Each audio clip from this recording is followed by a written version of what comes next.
Hello and welcome to the show. On today's podcast, we will be talking about the Mongols and some of their major achievements and the many reasons why the Mongols is still widely known to this day. But before we get into any of that, there's a basic question that needs to be answered first, and that is, who were the Mongols? The Mongols started as a small tribe, which ended up making alliances and conquering neighboring tribes thanks to a guy known as Temujin, or his more popular and well-known name, Genghis Khan. Genghis Khan was born in 1162, and by 1210 had gained a reputation for being a terrifying warrior when he led the conquest on the powerful Jin Empire, and succeeded. Thanks to this, the Mongolian Empire began growing more powerful than ever before. They gained more troops, more territory, and more reputation by the day. But by 1227, Genghis Khan's kingdom stretched all the way from the North China Sea to eastern Persia.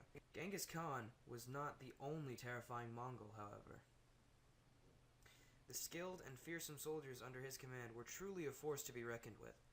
One would argue that they were what made his vast empire possible. Khan's soldiers were meticulously trained to be some of the best in the era. Khan's tactics and way of training were some of the most innovative and effective ever seen up to that point in history, which led to him having more soldiers skilled enough and plentiful enough to conquer even the toughest of empires in his way.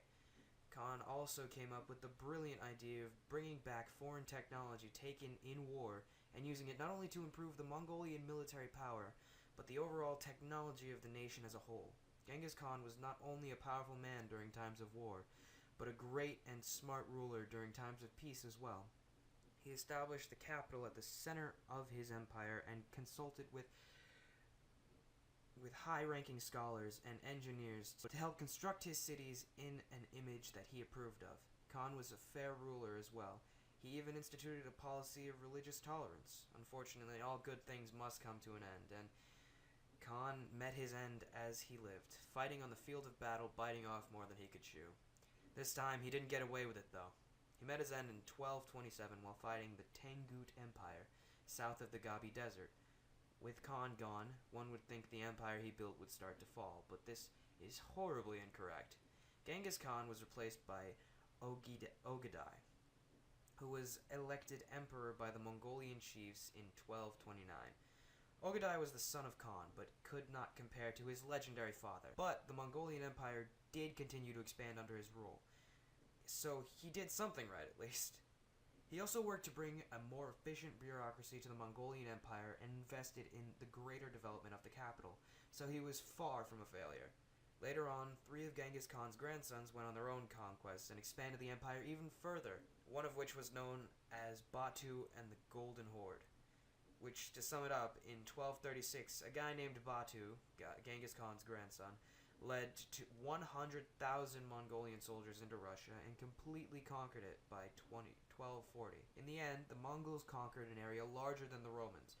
There was also this thing known as Batu and the Golden Horde, which, to sum it up, in 1236, a guy named Batu led 100,000 Mongolian soldiers into Russia and completely conquered it by 1240.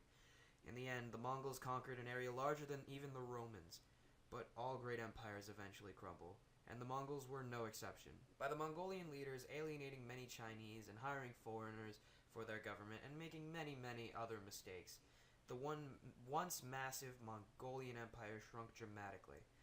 But it is still around to this day and remains one of the most history-rich empires out there.